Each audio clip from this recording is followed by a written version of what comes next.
শুভ সন্ধ্যা বন্ধুরা।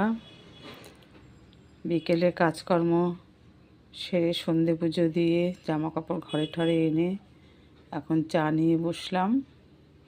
আমি বিকেলের চাটা এইভাবে খাই। এই যে মৌরিটা এনে ভালো করে ধুয়ে রোদে শুকিয়ে মিক্সিতে গুঁড়ো করে নিই। আর একটু বিকেলে তেজপাতা আদা দিয়ে ফুটিয়ে তার মধ্যে এই ধনে গুঁড়োটা মিশিয়ে দিই। দুপুরে খাওয়ার পর সন্ধ্যের সময় এই চাটা খেলে হজমের পক্ষে খুব ভালো, তাই এই মৌরি ভিজিয়ে খাওয়া যায়। বা চায়ের সঙ্গে চা তো একটু গরম জলের মধ্যে একটু মৌরি মিশিয়ে সেটা কিছুক্ষণ ঢেকে রেখে ছেঁকে খাওয়া যায়, বা চায়ের মধ্যে গুঁড়ো মিশিয়ে দিয়েও খাওয়া যায়। আজকে তো সকালে অন্যরকম খাই, আর বিকেলের দিকটা সন্ধ্যের দিকটা একটু অন্যরকম খাই।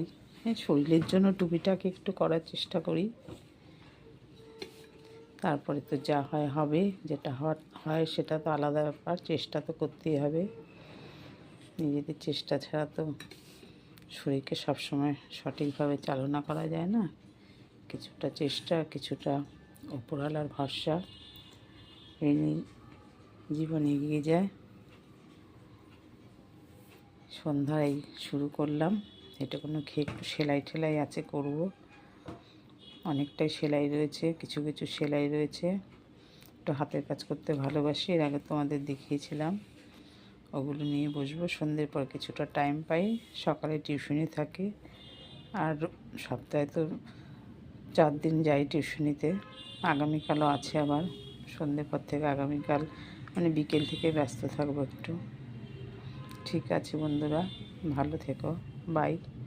আবার রাতে দেখা হবে তোমাদের সঙ্গে, গল্প হবে, আড্ডা হবে। সবাই ভালো থেকো। গুড ইভিনিং, রাখছি।